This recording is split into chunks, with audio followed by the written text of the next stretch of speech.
Selamat pagi Bu Diana, selamat pagi Bapak Ibu semua. Perkenalkan, saya Adi Setiawan Dhani, mahasiswa S2 Magister Hukum Universitas Kristen Indonesia, yang dalam kesempatan ini saya diberikan kesempatan untuk memberikan paparan mungkin atau mini vlog terkait koperasi, khususnya yang saya bahas itu nanti terkait dengan koperasi simpan pinjam. Baik, kalau kita bicara tentang koperasi, kita harus bicara bagaimana terkait dengan sejarah koperasi itu sendiri. Nah, asal-usul konsep koperasi berakar dari gagasan tentang kerjasama dan tolong-menolong dalam memenuhi kebutuhan ekonomi bersama. Konsep ini muncul akibat reaksi terhadap ketidakadilan ekonomi yang timbul akibat sistem kapitalisme pada masa revolusi industri. Sebelum istilah koperasi dikenal di Indonesia khususnya, semangat gotong royong dan kerjasama ekonomi sebenarnya sudah ada di berbagai masyarakat tradisional.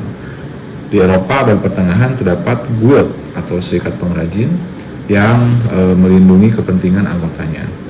Di Asia dan Afrika dikenal sistem gotong royong seperti arisan, subak, kalau kita di Bali atau di Jawa itu disebut minjem pari. Nah, lalu revolusi industri abad ke-18-19. Pada masa ini banyak buruh dan petani menderita akibat sistem ekonomi kapitalis yang menindas. Muncullah gagasan untuk membentuk lembaga ekonomi yang dimiliki bersama dan dikelola secara demokratis. Nah, pelopor utama adalah Rochdale Equitable Pioneer Society.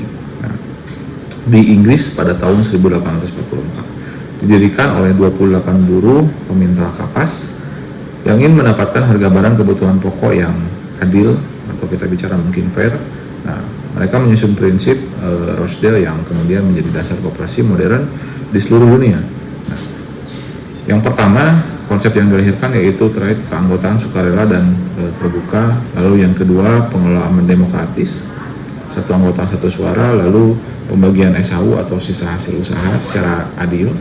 Lalu bunga terbatas atas modal. Dan kelima, ada pendidikan terkait dengan koperasi. Keenam, ada kerjasama antar koperasi. Lalu ketujuh, kepedulian terhadap masyarakat. Nah, konsep-konsep koperasi masuk ke Indonesia, kita bicara harus pada saat sejarah kolonial Belanda terlebih dahulu.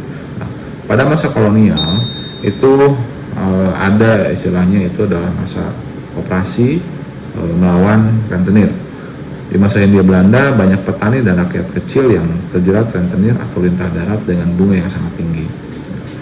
Pemerintah kolonial sempat menginisiasi bank desa atau lumbung desa untuk menampung simpanan atau memberi pinjaman ke petani, tapi belum murni berbasis prinsip koperasi.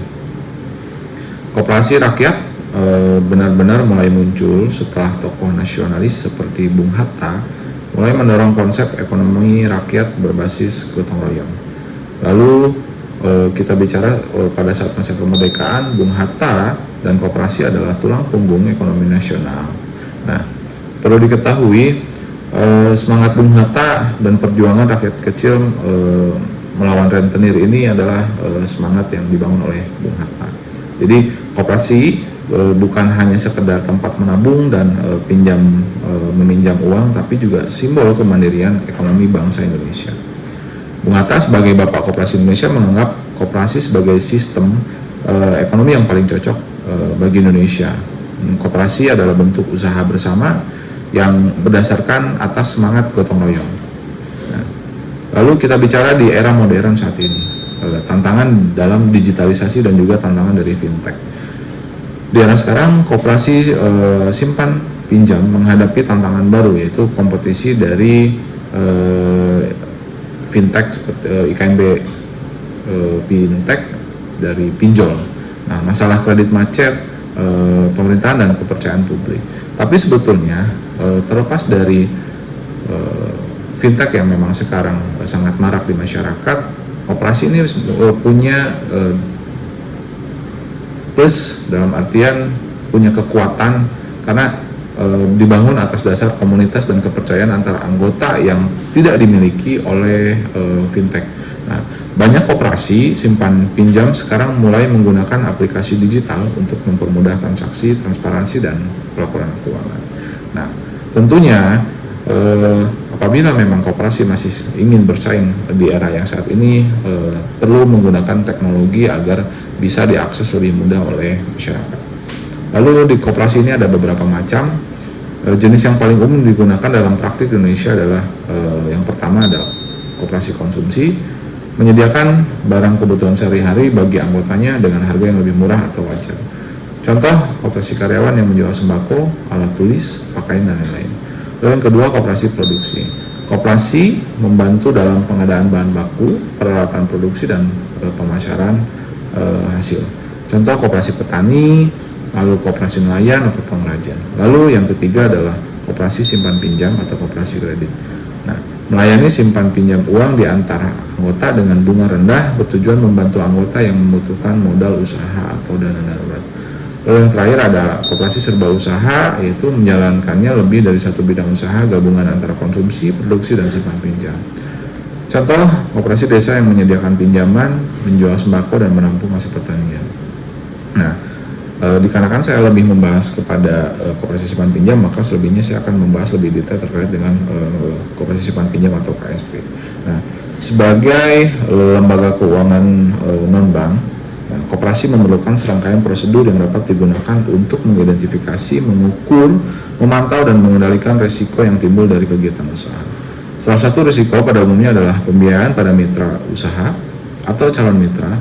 Untuk menghindari aspek resiko, maka koperasi harus menerapkan prinsip kehati-hatian dalam melakukan pembiayaan pada mitra atau calon mitra. Prinsip kehati-hatian ini sangat amat perlu karena suatu asas atau prinsip yang menyatakan bahwa dalam menjalankan fungsi dan kegiatan usahanya wajib bersikap hati-hati atau prudent dalam rangka melindungi dana masyarakat yang dipercayakan kepada koperasi tersebut. Nah, KSP wajib menerapkan prinsip kehati-hatian dalam memberikan pinjaman. KSP juga wajib mempunyai keyakinan atas kemampuan dan kesanggupan peminjam untuk melunasi pinjaman sesuai dengan perjanjian. Nah, dalam memberikan pinjaman, koperasi simpan pinjam atau unit simpan pinjam dilakukan secara sederhana, tidak seperti bank pada umumnya, namun masih memenuhi persyaratan prinsip dan pemberian kredit, pola kesepakatan tertulis dalam rangka menjamin kepastian hukum apabila di kemudian hari terjadi sengketa di antara para pihak, maka kontrak tersebut akan dijadikan sebagai alat bukti tertulis guna mengendalikan tentang kebenaran dari hubungan yang telah terjalin beserta hak dan kewajiban masing-masing. Tetapi setiap penagihan belum tentu dapat dengan mudah dilakukan. Dapat dimungkinkan terjadinya kendala-kendala dalam proses penagihan, di mana tersebut dapat mengakibatkan kredit macet. Kredit macet ini menggambarkan suatu situasi di mana persetujuan pengambilan kredit mengalami risiko kegagalan, bahkan cenderung menuju ke arah di mana koperasi memperoleh rugi berdampak terhadap dana yang dimiliki dan juga kesehatan dari koperasi itu sendiri. Nah, KSP merupakan lembaga koperasi yang melakukan kegiatan usaha penghimpunan dan penyaluran dana dari dan untuk anggota, calon anggota, koperasi lain, atau anggotanya itu sendiri yang perlu dikelola secara profesional sesuai dengan prinsip kehati-hatian dan kesehatan KSP, sehingga dapat meningkatkan kepercayaan dan memberikan manfaat yang sebesar-besarnya kepada anggota dan masyarakat di sekitarnya. Kegiatan yang dilakukan koperasi simpan pinjam adalah meningkatkan usaha anggota dan penyatuan potensi usaha, serta mengembangkan kerjasama antar koperasi simpan pinjam. KSP dapat mendirikan atau menjadi anggota KSP sekunder. Dalam memberikan pinjaman, KSP wajib mempunyai keyakinan atas kemampuan dan kesanggupan peminjam untuk melunasi pinjaman tersebut. Nah, KSP wajib menempuh cara yang tidak merugikan KSP dan kepentingan penyimpanan, serta menyediakan informasi mengenai kemungkinan timbulnya risiko kerugian terhadap penyimpanan.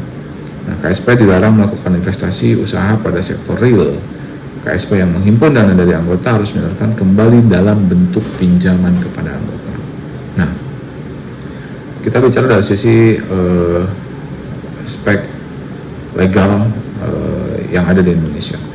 Undang-Undang Nomor 25 Tahun 1992 tentang perkoperasian disusun untuk mempertegas jati diri kedudukan permodalan dan pembinaan koperasi sehingga dapat lebih menjamin kehidupan koperasi sebagaimana diamanatkan permodalan dan pembinaan koperasi sehingga dapat lebih menjamin kehidupan koperasi sebagaimana dicantumkan dalam pasal 33 Undang-Undang Dasar 1945 dengan dikeluarkannya peraturan pemerintah nomor 9 tahun 95 tentang pelaksanaan kegiatan usaha simpan pinjam oleh koperasi. Maka semakin jelas bahwa untuk meningkatkan pendapatan dan kesejahteraan koperasi, kegiatan usaha simpan pinjam perlu ditumbuh kembangkan agar KSP atau USP pada koperasi dapat melaksanakan fungsinya untuk menghimpun simpanan koperasi dan simpanan berjangka koperasi, serta memberikan pinjaman kepada anggota, calon anggotanya, serta koperasi lain. Sama seperti lembaga keuangan pada umumnya, IKNB memiliki beberapa kelebihan dan kekurangan. Kelebihan IKNB tersebut ialah syarat-syarat untuk memperoleh pinjaman yang lebih ringan, lalu proses pencairan dana juga lebih cepat dan mudah. Nah, pengajuannya juga dapat dilakukan secara online atau melalui aplikasi dan juga web. Nah, kredit yang diberikan biasanya tanpa KTA, tanpa agunan maksud saya, atau di mana disebut KTA. Nah, lalu sebagian besar IKNB tidak memeriksa terlebih dahulu riwayat pinjaman nasabahnya. Selain kelebihan yang dimilikinya, IKNB juga tentunya memiliki beberapa kekurangan, yakni yang pertama rendahnya deposito dan tanpa adanya agunan membuat suku bunga yang cukup tinggi. Lalu tenornya terbilang singkat. Yang ketiga, terdapat biaya tambahan. Lalu yang keempat, keamanannya juga tidak sekuat seperti bank. Lalu plafon pinjaman biasanya lebih kecil juga dari bank. Nah, salah satu jenis IKNB yaitu KSP atau biasa dikenal koperasi simpan pinjam. Nah, landasan hukum dan usaha dari koperasi simpan pinjam ini ialah dalam Undang-Undang Nomor 17 Tahun 2012 tentang Perkoperasian, di mana undang-undang ini mencabut undang-undang terdahulunya, yakni Undang-Undang Nomor 25 Tahun 92. Dalam pasal 1 angka 15 Undang-Undang Perkoperasian dijelaskan bahwa koperasi simpan pinjam adalah koperasi yang menjalankan usaha simpan pinjam sebagai satu-satunya usaha. Koperasi merupakan badan hukum yang didirikan oleh perseorangan atau badan hukum koperasi dengan pemisahan kekayaan anggotanya sebagai modal untuk menjalankan usaha yang memenuhi aspirasi dan kebutuhan bersama di bidang ekonomi, sosial, dan budaya sesuai dengan nilai dan prinsip koperasi. Koperasi simpan pinjam merupakan satu dari 4 jenis koperasi yang ada di Indonesia. Pendirian koperasi simpan pinjam harus melalui menteri. Nah, koperasi sendiri, KSP sendiri melakukan kegiatan yaitu yang pertama bisa menghimpun dana dari anggota, memberikan pinjaman kepada anggota, dan menempatkan dana koperasi simpan pinjam.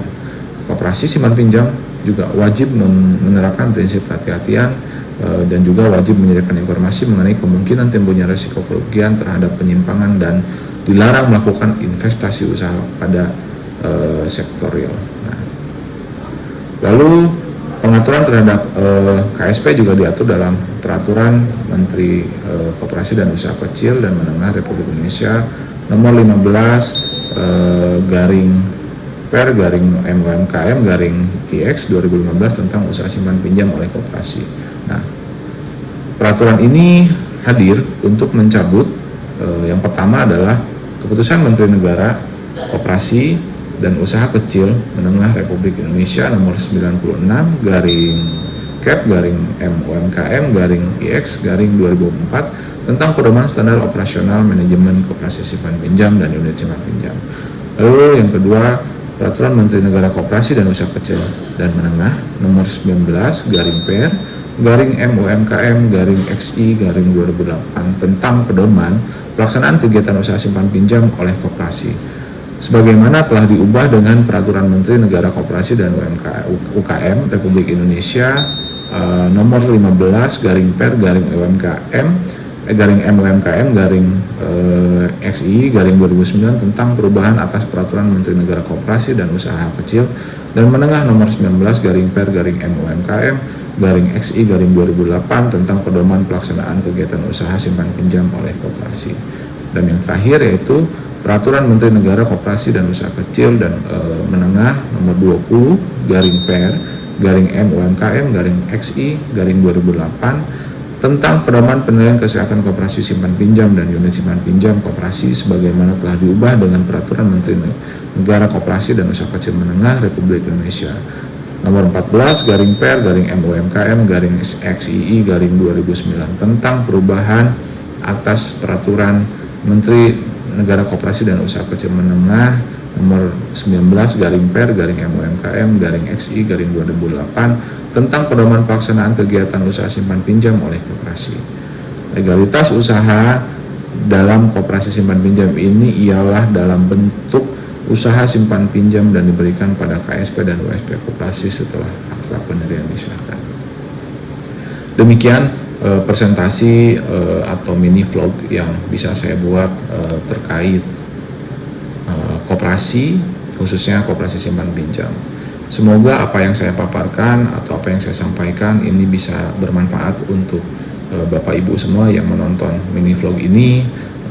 Mohon maaf apabila memang ada kesalahan kata-kata yang memang kurang baik atau materinya juga kurang lengkap dikarenakan keterbatasan dari literasi saya terkait dengan hal ini. Terima kasih, salam sehat untuk Ibu dosen, semoga diberikan kemudahan dan kesuksesan, dan salam sehat untuk Bapak Ibu semua yang menonton mini vlog saya. Terima kasih, selamat pagi.